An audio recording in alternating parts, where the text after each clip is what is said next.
Hello everyone, round two. We're going to be talking about equity, pay and promotion equity for women specifically.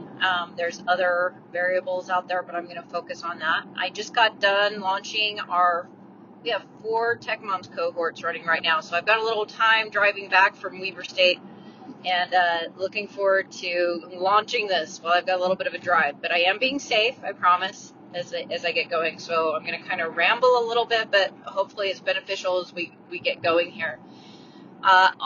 Just to kick things off, I want to talk about why this is important. I think that there's a lot of reports out there. There's been a lot in the news lately. If you haven't read it, go find it. There's a lot out on the pay equity, and Utah is usually the last or second to last in the nation as far as women's pay equity.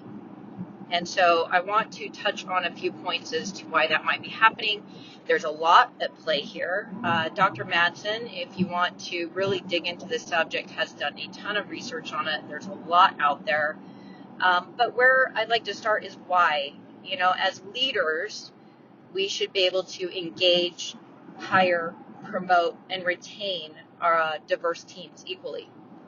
And a lot of the reasons why we may not be able to attract talent or retain talent might be because we are not being equitable, or we might have biases or stereotypes or other challenges within ourselves or our teams or our leadership teams or our cultures that are creating inequitable workforces. So sometimes I'll get asked, and I think this came up in the last session on equality versus equity. Equality being a group and all being treated equitably across various groups, all the same.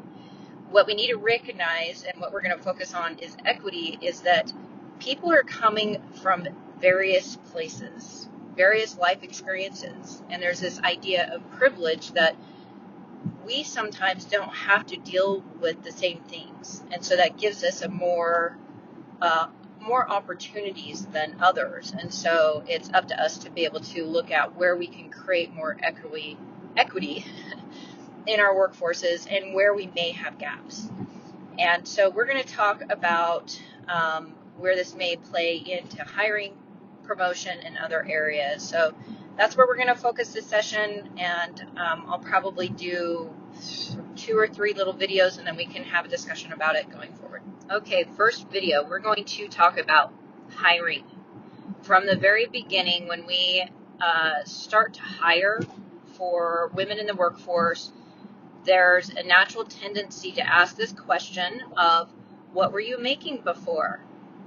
Well, if they weren't being paid equitably before, they're going to be coming in lower. So I would say, first thing, remove that question from your hiring process. Understand what the role's pay ranges are and put that out there as the pay range for that role. Standardize your pay, and that's what you get paid within that range. And I think just doing that one thing, it first of all puts the burden on the individual to have to negotiate into a pay that may not be equitable. If they're coming in low and you're like, oh, we don't only have to pay that amount, but that may be that they were maybe being discriminated against or some other unfair pay. So put that in at first. And the reason, again, I like to say why, is it starts to come out. A lot of women are and individuals as a whole are starting to talk about their pay. And if they see that they're not being paid equitably, they'll leave, or they could even sue your company. So, Google's been sued. There's a lot out there on this. Is becoming a lot more of an awareness that inequities are existing. And if that is being part of your environment, you need to resolve them. There's a lot of companies out there now that are doing audits on their pay to make sure that they're not only being brought in at a standard pay, but promotions are happening as well. And if they're seeing that there is a large gap, especially within specific teams, performance reviews for those leaders that are consistently creating inequities within their team are being reviewed. So something to keep in mind, that you can resolve this from the very beginning, starting with hiring, understanding what a role is. And I had somebody do a webinar for tech moms in their company. They had standard pay scales, and it removed this whole issue of getting bias introduced as far as what somebody is valued as. They don't allow it. This is the pay, this is the role, this is what you get paid. It removes a lot, but I don't think a lot of companies are there yet. So it's just something to be aware of and watch out for. It's a lot of work to try and catch it on the back end. So let's start with the front end on our hiring practices and evaluating those. All right, next we're going to talk about promotion equity. When I was the global president of Women in IT at eBay, I oversaw programs for 1,500 members in 17 countries. We were running initiatives to help engage and promote women in leadership. And the reason I, as the president, decided to do that globally is I looked at our data. And this is where I would say everybody should start. Is I don't know how large your companies are or your teams are. It might be a small, that's fine. But look at your leadership team and see if you have women in your leaders as leaders. If you don't, start. I think in our last session we talked about the reasons why that's important. Growth and profitability. That's it. If you may say we can do it without, but your competitors are figuring it out and they're going to grow and be more profitable with it. So lots of research out there as to why this is important. If you need more research on it or you want to talk through this more one-on-one, feel free to reach out to me. I have a dedicated channel I've set up for one-on-ones as well, so anybody can reach out to me. But with that being said, on promotions, here's what I'm going to tell you is most important, is focus on results. A lot of leaders, especially in the tech space, having been in tech for a long time, was very focused on tactical tasks, and it made for challenges in promotions because it was like, did you get tasks done or not? You can't promote off of that, and it was then a lot of bias and room for those biases. Sorry, speed check coming. So when you're doing performance reviews, focus on the results expected and have those for everybody. And if you're not clear on those results, I mean, this is just good practice as a leader anyway. Do we know our goals? Can we communicate them out to our teams? And can we focus on results? This takes bias out of the performance reviews. Because if they've achieved their results and your agreements are achieved, promotions should be made. The other thing is making sure that you're not requiring women to prove themselves first. A lot of times one of the biases is that, oh, he'll be able to, he's got a lot of potential, but a woman has to prove themselves. So you want to be careful that you're not creating those types of situations where they're having to prove themselves before they get promoted. Give them stretch assignments. Give your teams equally. Give them all the opportunity to be able to have the experience, the opportunities to get visibility, to be sponsored, to move up within the organization. Give them those opportunities to stretch and then support them in it.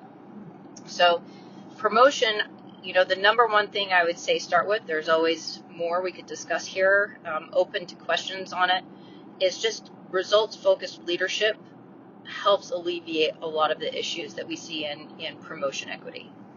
All right, so this is my last little clip before I turn it over for questions and responses and kind of see where we want to go from here. But I did want to talk to one that's very personal to me. And I went through this in my career a few times and want to call it out because I think this is why Utah especially has challenges, is stereotypes. There's a stereotype and an assumption that women are the secondary incomes for a family.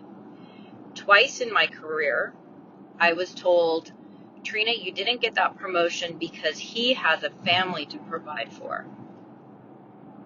I'm sorry, I've been the provider for my family my whole life. My boys definitely were provided for through me. Yet the perception in the workplace is that there was somebody there that I didn't need that extra money, or even though I did the work, it didn't matter. That stereotype is hurting people.